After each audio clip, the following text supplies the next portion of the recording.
Gram सभा बनगांव से प्रधानी चुनाव के प्रत्याशी श्रीमती सुषमा सिंह हैं और इनके पति माननीय श्री भीमसेन सिंह जी हैं। इनका चुनाव निशान गदा है। आने वाले 29 तारीख को गदा पर मोहर मार के हमारे भैया भीमसेन सिंह को भारी मतों से विजयी बनाइए। भीमसेन सिंह जिंदाबाद, जिंदाबाद जिंदाबाद। सुषमा सिंह जिंदाबाद, जिंदाबाद जिंदाबाद। गदा निशान जिंदाबाद, जिंदाबाद जिंदाबाद। बनगांव वासी जिंदाबाद, जिंदाबाद जिंदाबाद। अब गीत के माध्यम से आप लोगों को सुना रहे हैं। कहना बा पंचो सुनिला ध्यान लगाई ए भैया किस्सा बने गांव के गाई प्रधानी के समय बाई सुषमा सिंह प्रत्याशी जे कर गदानी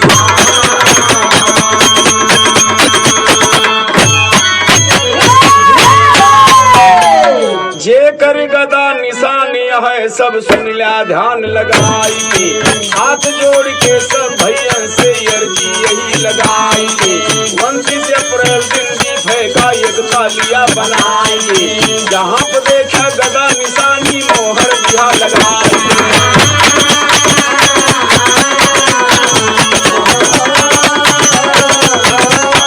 जहाँ पे देखा गदा निशानी मोहर दिया लगाई सुषमा सिंह की गई हुई नहीं है भीमसेन हर्षाई के सब विकास के गंगा बहिए गांव देव चमकाई के बिजली पानी नाली नाला सब देव बनवाई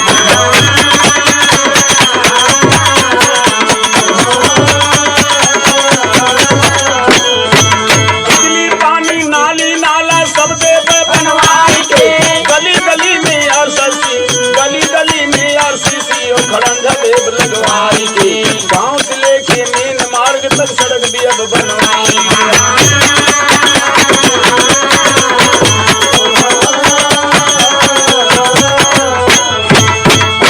देखा भैया लटका धुन में कहना बा कि हमारे भीमसेन सिंह भैया का कहना बा का कहना बा भैया लटका में कहना बा कि सुषमा सिंह का जितावा सुषमा सिंह का जितावा अरे भीम सिंह का अपनावा मोहर गदा पे लगावा कहीं समझाए मोहर गदा पे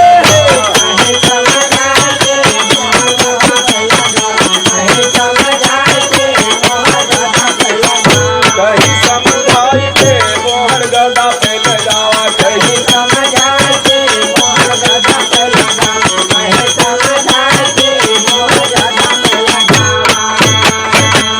हमारे भीमसेन सिंह भैया जी कहता है का कहता है भैया हमारे गदा का जितौब्या हमारे गदा का जितौब्या अरे फायदा छोट बड़ा सब पहुब्या गाँव का सब सुख पहुब्या योजना के लाभ के गाँव का सब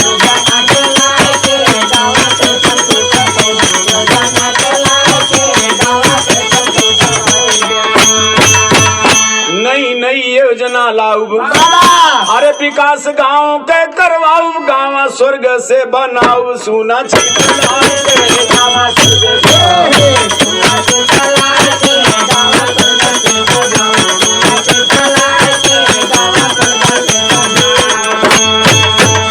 तमाम नई नई योजना ला करके गांव को बाबूजी विकास करवाएंगे।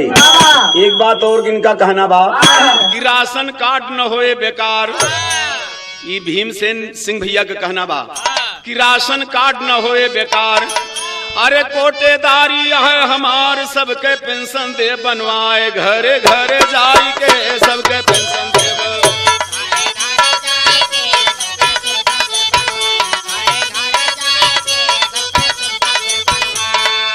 तो जवन योजना दे सरकार अरे खींच के लाऊब गाँव मजारो का हो न दे बेकार सुना शीतलाई के वो का हो न देव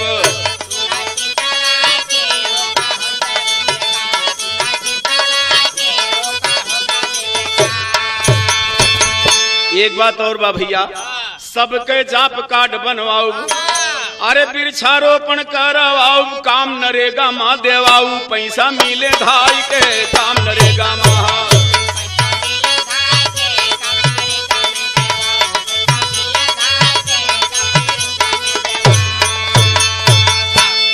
लड़का देखा बार बार, अरे हमका देखा अब की वादा हो न दे बेकार दिया, हमका जिताई के वादा हो न दे बेकार दिया।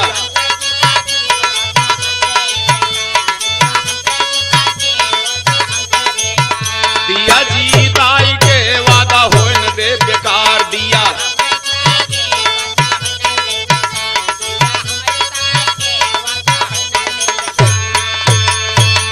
ए भैया लेकिन देखा फिर कैसे कहता है हो, थोड़ा कहरवा धुन में बा भैया, कहना बा हाय अरे गदा का जा जिताई बिरना, गदा का जा जिताई बिरना, सबसे हाथ जोड़ के अर्जी यह लगाई, गदा का जा जिताई बिरना।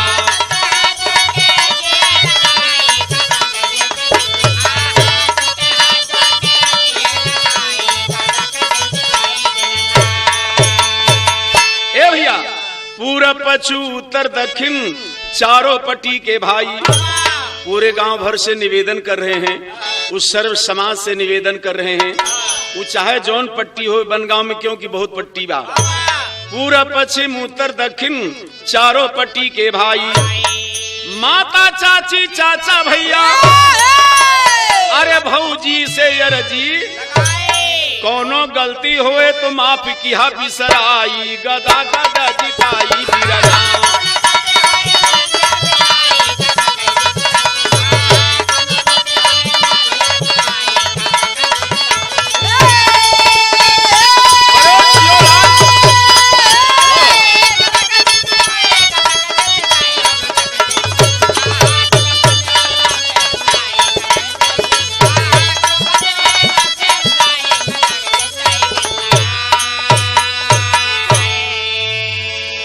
यसी भय कोट समान सुनिए सर्व समाज, सुषमा सिंह को भीमसेन के अरे बचा लीजिए, लाज काज होए माथ पे चंदन दिया लगाई, गदा गदा जिताई बिरना।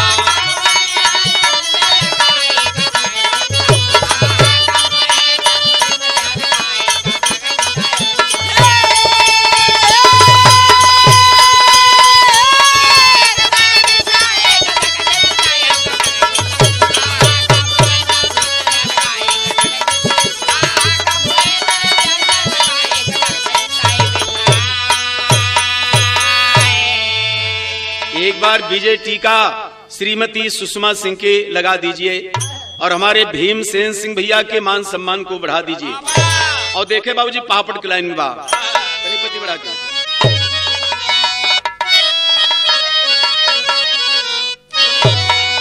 हाथ जोड़ सबही से अरे पाए बयनवा सभी क्यों जान लिया, हाथ जोड़ सबही से बाए अरे बयनवा सभी क्यों जान लिया, और चिनान चिन्ह गदा मोर निसनवा सभी क्यों जान लिया।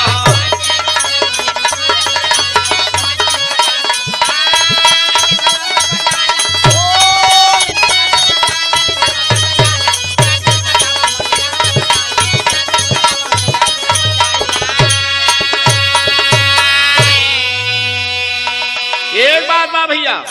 गदा पाई त्रेता में हनुमत, राम के विजय कराए हो, द्वापर में कौरव पांडव में अरे खेला कृष्ण रचाए हो, दुशासन के तोड़ दिए गुमनवा सभी क्यों जानिला, दुशासन के तोड़ दिए गुमनवा सभी क्यों जानिला, अब गदा युद्ध में भीम विजय बलवनवा सभी क्यों जानिला।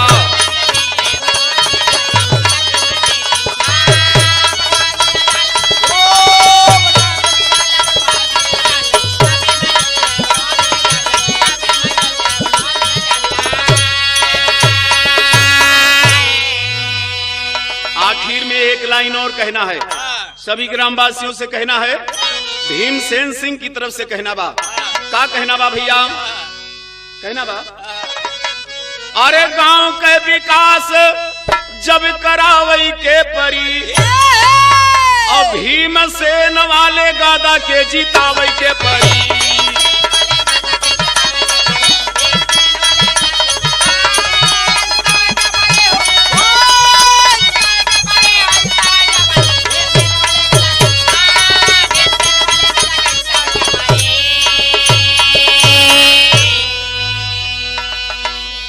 आने वाले 29 तारीख को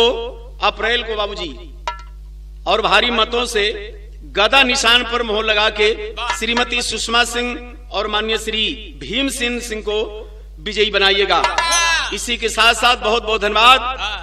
श्री भीमसेन सिंह भैया जिंदाबाद, भीमसेन सिंह भैया जिंदाबाद, सुषमा सिंह जिंदाबाद, गदा निशान जिंदाबाद, बनगांवासी जिंदाबाद। धन्यवाद।